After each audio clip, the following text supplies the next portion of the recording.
नमस्कार मंडळी, नवीन एका इंटरेस्टिंग व्हिडिओमध्ये सर्वांचं मनापासून स्वागत आहे। मित्रांनो, महाराष्ट्रातील दिव्यांग बांधवांसाठी अतिशय आनंदाचे आणि मोठे अपडेट आलेले आहे। लाभार्थ्यांच्या खात्यामध्ये 2,500 रुपये जमा झालेत, परंतु आपण एक काल व्हिडिओ टाकली होती की ज्या 5,000 लाभार्थ्यांना एप्रिल महिन्याचा हप्ता आला नाही, त्यांना एप्रिल महिन्याचा हप्ता आणि मे महिन्याचा हप्ता असे एकत्रित 5,000 रुपये त्यांच्या खात्यामध्ये येणार, अशा पद्धतीची आपण माहिती दिली होती। आणि त्या अनुषंगाने राज्य सरकार प्रशासनाने त्या लाभार्थ्यांच्या खात्यामध्ये तब्बल 5,000 रुपये वितरित केले आहे।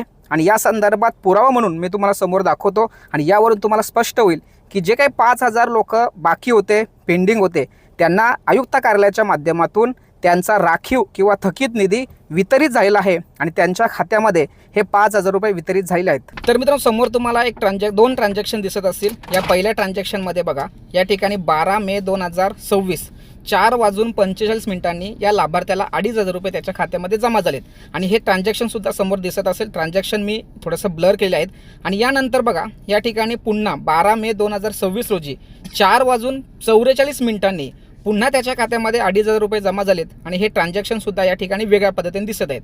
तर अशा पद्धतीने मित्रांनो, अतिशय चांगल्या पद्धतीने आयुक्त कार्यालयाने हा निर्णय घेतला आणि लाभार्थ्यांच्या खात्यामध्ये 2,500 रुपयाऐवजी 5,000 रुपये त्यांच्या खात्यामध्ये जमा केलेले आहेत।